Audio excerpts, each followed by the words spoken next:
모든 군인이 사망하여 백성 중에서 멸망한 후에 여호와께서 내게 말씀하여 이르시되 내가 오늘 모압 변경 아르를 지나리니 암몬 족속에게 가까이 이르거든 그들을 괴롭히지 말고 그들과 다투지도 말라.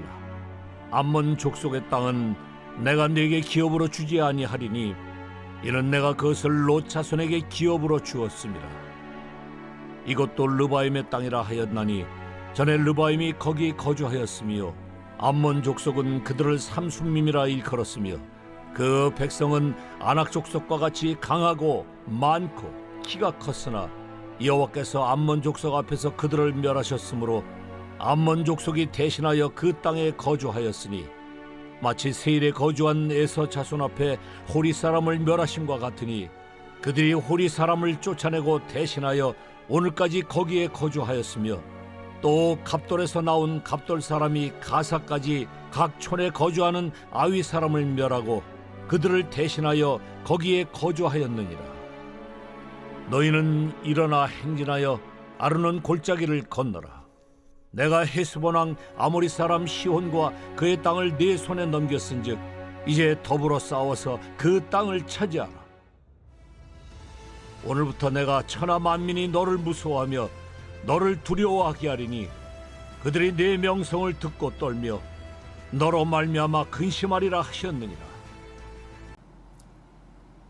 샬롬, 여러분 반갑습니다. 오늘도 큐트로 여는 기막힌 하루입니다. 이 시간 우리에게 허락하신 본문은 신명기 2장 16절부터 25절까지 말씀이고요. 제목은 일어나 행진하라입니다. 목소리가 달라서 놀라셨을까요? 오늘은 노신자 전도사님께서 휴가 중이십니다. 그래서 제가 설교를 준비했습니다. 오늘 본문은요, 가데스 바네아의 실패 이후 38년의 광야 생활이 끝나고 하나님께서 다시 일어나 행진하라고 명령하시는 장면입니다. 새로운 출발의 의미보다는 징계의 시간이 끝난 후 우리를 포기하지 않으시며 다시 구원의 여정을 시작하게 하시는 하나님의 은혜가 가득한 말씀입니다.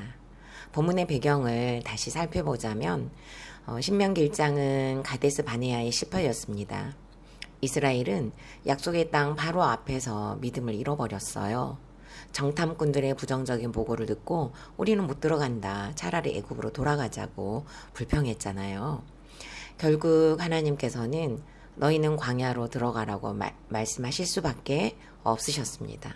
그 결과 38년 동안 광야를 돌았습니다. 오늘 본문은 그 긴 시간이 끝난 후의 이야기입니다. 16절을 보십시오. 모든 군인이 사망하여 백성 중에서 멸망한 후에 하나님께서 다시 말씀하셨습니다. 모든 군인은 어떤 군인일까요? 모든 군인은 전쟁에 나가서 싸움을 할 수 있는 20세 이상의 남자들을 말합니다. 이스라엘은 민수기에서 군대에 갈 수 있는 사람들을 계수할 때 20세 이상을 기준으로 했습니다. 그래서 여기 군인은 여호수아와 갈렙을 제외한 출애굽 1세대 가운데 전쟁에 참여할 수 있었던 모든 남자를 말합니다. 왜 군인이라고 표현을 했을까요? 이들은 가나안을 정복해야 할 군대였기 때문입니다. 일반적으로 군대라 함은 군인들이 전쟁에 필요한 체력을 연마하고 그에 따른 필수 과정들과 군사 기밀 작전 등이 필요했지만 그런데 이 당시 하나님께서 허락하신 군인에게는 가장 기본적인 것, 가장 중요한 핵심은 믿음이었는데 이 군인들에게는 뭐가 없었냐면 믿음이 없었습니다. 하나님의 군대는 칼을 들고 가나안을 향하는 것이 아니었습니다. 믿음으로 출발하는 군대였는데 하나님의 전쟁을 믿지 않았던 것입니다. 모든 군인들이 불신앙 때문에 사명을 잃은 군대가 되어 사망하여 멸망할 현실이 들이닥친 것입니다. 사망하고 멸망하다는 두 개의 동사가 사용이 되었습니다. 사망은 실제로 죽는 것을 말해요.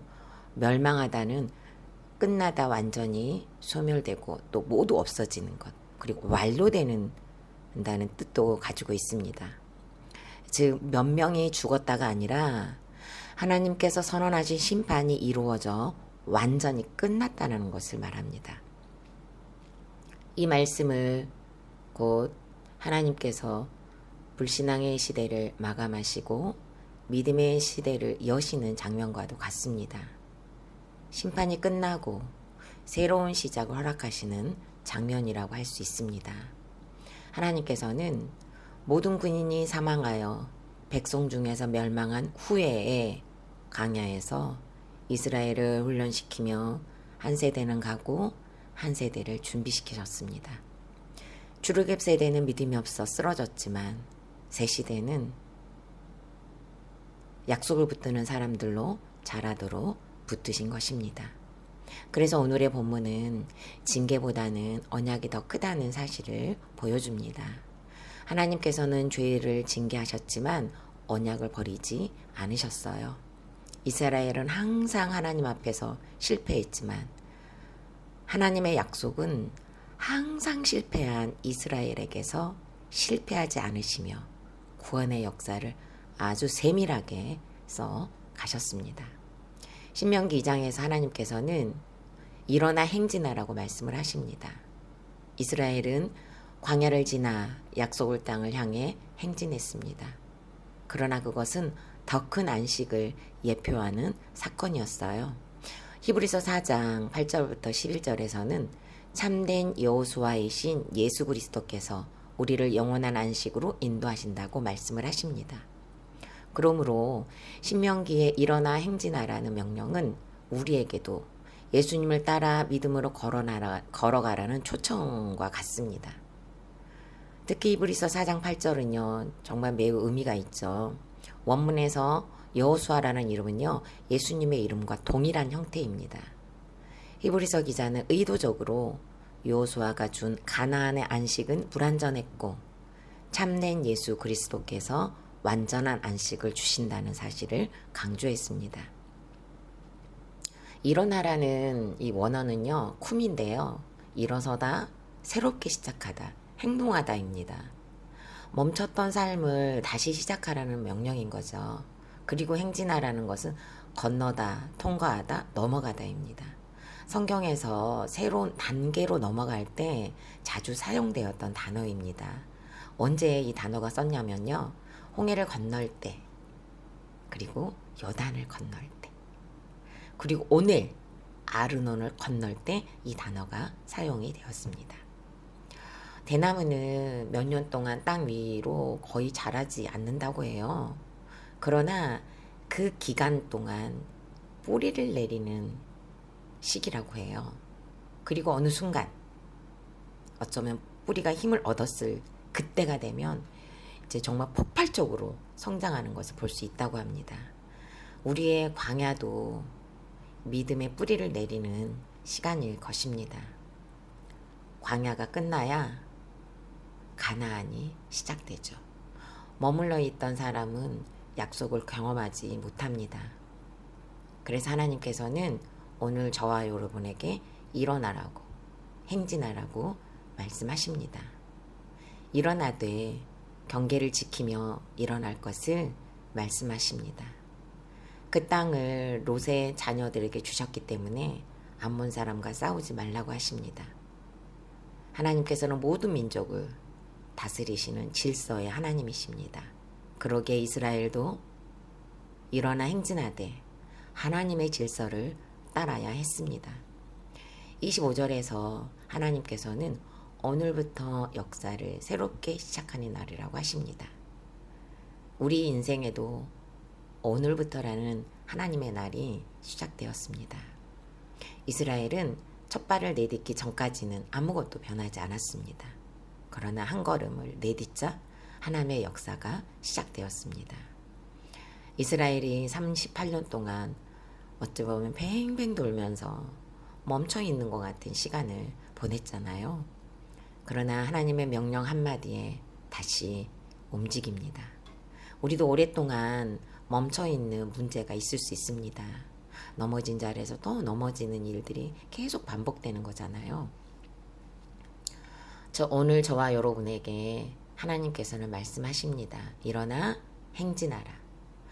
과거의 실패와 상처, 트라우마, 우울감, 무기력, 나태와 게으름, 각종 중독에 머물지 말고 하나님의 때를 신뢰하며 하나님의 질서를 따라 순종하고 믿음의 첫걸음을 내딛는 성도들이 되라고 오늘의 말씀을 허락하신 줄 믿습니다. 오늘 본문에서 제가 특히 강조하고 싶은 부분은 조금 전에 말씀드렸던 25절의 오늘부터입니다. 제가 25절 읽어드리겠습니다. 오늘부터 내가 천하 만민이 너를 무서워하며 너를 두려워하게 하리니 그들이 내 명성을 듣고 떨며 너로 말미암아 근심하리라 하셨느니라. 아멘. 하나님께서는 38년 동안 침묵하신 것처럼 보였지만 정하신 날이 되자 하나님의 때에 시간에 오늘부터 역사를 바꾸시겠다고 하십니다. 여러분, 하나님의 때는 반드시 옵니다. 우리에게 이 소망을 주시는 새벽이니 참 안식이신 예수님을 따라 일어나 행진하는 저와 여러분이 되시기를 간절히 소망합니다. 언제부터요? 오늘부터요. 그리고 지금부터 일어나 행진하는 우리가 되기를 소망합니다. 질문합니다. 나의 38년 광야는 무엇입니까? 내 삶에 그어놓으신 경계와 질서가 있습니까? 하나님께서는 오늘 나에게 무엇, 어디에서 일어나 행진하라고 말씀하십니까? 우리 모두 오늘부터 일어나 행진하라는 말씀이 들리는 하루가 되시기를 간절히 소망합니다. 7월 30일 보석상자입니다. 고난의 양이 하나도 안 찼기 때문에 성경이 어렵게 느껴집니다. 고난이 오면 모든 말씀이 나에게 주시는 음성으로 들립니다. 성경은 성령님께서 읽게 하십니다. 아멘. 다 같이 기도드리겠습니다. 살아계신 하나님 감사합니다. 모든 군인이 사망하여 백성 중에서 멸망한 후에도 포기하지 않으시고 말씀하시는 하나님의 사랑을 믿습니다. 애굽에서 빼내시고 홍해를 건너고 요단을 건너는 시간을 하나님께로부터 인도되었음에도 하나님을 믿지 않고 현실에만 급급했던 이스라엘에게 일어나 행진하라고 하시는 것처럼 오늘 우리에게 일어나 행진하라고 하시는 것 같습니다. 그것도 오늘부터라고 말씀해 주시니 망설이지 말고 게으름 피우지 말고 상처와 피해의식의 자리, 트라우마와 우울과 무기력, 나태함의 자리에서 일어나 각종 중독의 자리에서 일어나 행진하는 하늘가족 공동체가 되도록 인도하여 주옵소서. 오늘부터 일어나 행진할 힘을 주옵소서. 지금부터 일어나 행진할 힘을 주옵소서. 와락을 계속 운영하도록 은혜를 주셔서 감사드립니다.